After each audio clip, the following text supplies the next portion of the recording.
ఆదికాండము 45వ అధ్యాయము.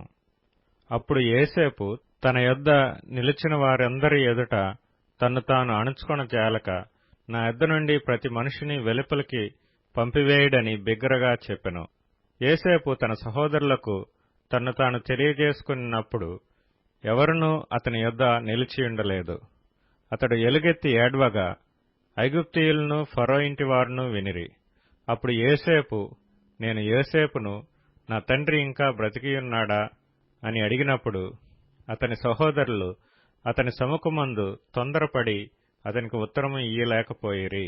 అంతటా యోసేపు, నా దగ్గరకు రండని తన సహోదరులతో చెప్పినప్పుడు వారు అతని దగ్గరకు వచ్చిరి. అప్పుడతడు, ఐగుప్తునకు వెళ్ళునట్లు మీరు అమ్మివేసిన మీ సహోదరుడైన యోసేపును నేనే. అయినను నేనిక్కడికి వచ్చునట్లు మీరు నన్ను అమ్మివేసినందుకు దుఃఖపడకుడి. అది మీకు సంతాపం పుట్టింపనీయకుడి. ప్రాణరక్షణ కొరకు దేవుడు మీకు ముందుగా నన్ను పంపించెను. 2 సంవత్సరముల నుండి కరువు దేశములోనున్నది. సేద్యమైనను కోతయైనను లేని సంవత్సరములు ఇంకా 5 వచ్చును. మిమ్మును ఆశ్చర్యముగా రక్షించి దేశములో మిమ్మును శేషముగా నిలుపుటకు ప్రాణముతో కాపాడుటకును దేవుడు మీకు ముందుగా నన్ను పంపించెను. కాబట్టి దేవుడే గాని మీరు నన్ను ఇక్కడికి పంపలేదు. ఆయన నన్ను ఫరోకు తండ్రిగాను అతని ఇంటి వారికందరికీ ప్రభువుగాను ఐగుప్తు దేశమంతటి మీద ఏలికగాను నియమించెను. మీరు త్వరగా నా తండ్రి యొద్దకు వెళ్లి అతనితో, నీ కుమారుడైన యోసేపు దేవుడు నన్ను ఐగుప్తు దేశమంతటికి ప్రభువుగా నియమించెను, నా యొద్దకు రమ్ము, అక్కడ ఉండవద్దు, నీవు గోషెను దేశమందు నివసించెదవు.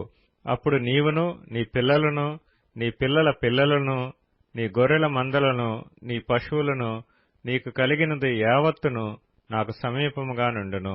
ఇకను 5 కరువు సంవత్సరములు వచ్చును గనుక నీకును నీ ఇంటివారికిని నీకు కలిగినదంతటికిని పేదరికము రాకుండా అక్కడ నిన్ను పోషించదనన్నాడని చెప్పుడి. ఇదిగో మీతో మాట్లాడుచున్నది నా నోరే అని మీ కన్నులను నా తమ్ముడైన బెన్యామీను కన్నులను చూచుచున్నవి.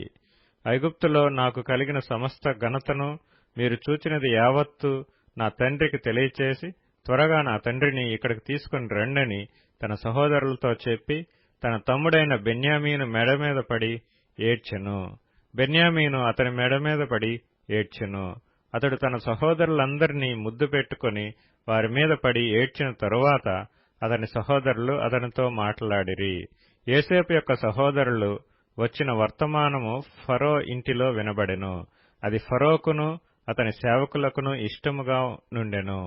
అప్పుడు ఫరో యోసేపుతో ఇట్లనెను, నీవు నీ సహోదరులను చూచి మీరిలాగు చేయడి, మీ పశువుల మీద బరువులు కట్టి కనాను దేశమునకు వెళ్లి మీ తండ్రిని మీ ఇంటివారిని వెంటబెట్టుకుని నా యొద్దకు రండి.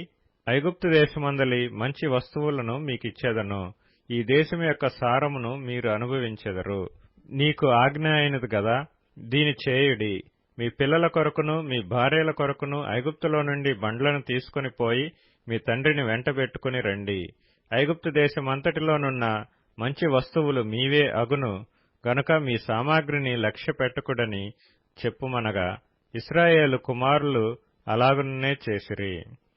యోసేపు ఫరో మాట చొప్పున వారికి బండ్లను ఇప్పించెను, మార్గమునకు ఆహారము ఇప్పించెను.